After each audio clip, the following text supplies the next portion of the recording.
এক ভাই জানতে চেয়েছেন, মোহাম্মদ মুহিম প্রশ্ন করেছেন, মাহে রমজান মাসে কেউ যদি বমি করে তার কি রোজা ভেঙে যাবে?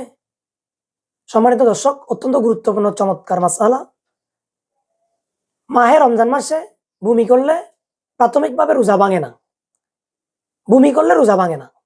আপনাকে দেখতে হবে বমির অংশকে আপনি বের করতে সক্ষম হয়েছেন নাকি বমির অংশ মুখের মধ্যে এসে ভিতরে প্রবেশ করেছেন। রোজা ভাঙে কখন? আপনি যখন বমি করবেন, বমি করার কারণে কিছু যদি বমি আপনার ভিতরে চলে যায়, তখন আপনার রোজা ভেঙে যাবে। সুতরাং আপনাকে কেয়ারফুল হতে হবে, খেয়াল করতে হবে যে বমি আপনি যে করলেন, এটাকে আপনি সমস্ত কিছু বের হয়েছে নাকি কিছু অংশ আপনার ভিতরে প্রবেশ করেছে।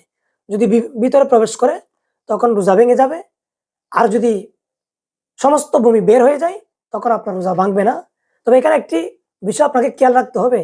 বিষয়টা হচ্ছে এই, আপনি রোজার সময় বমি করছেন কি প্রথম সময়ে নাকি আপনার রোজার সময়ের শেষ সময়ে? শেষ সময় যখন বমি করে তখন বমিটা একটু কঠিন ভাবে হয়, সমস্ত বমি আপনার বের হয় না, ভিতরে প্রবেশ করে। তখন আপনি নিশ্চিত বুঝে নেবেন আপনার রোজা ভেঙে গেছে।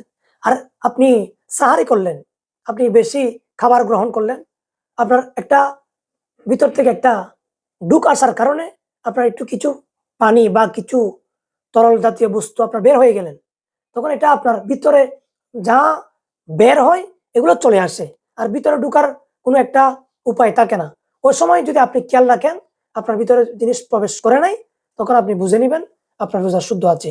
আর যদি ভিতরে প্রবেশ করে আপনার রোজা ভেঙে যাবে। এটাই হচ্ছে শরীয়তের ফয়সালা।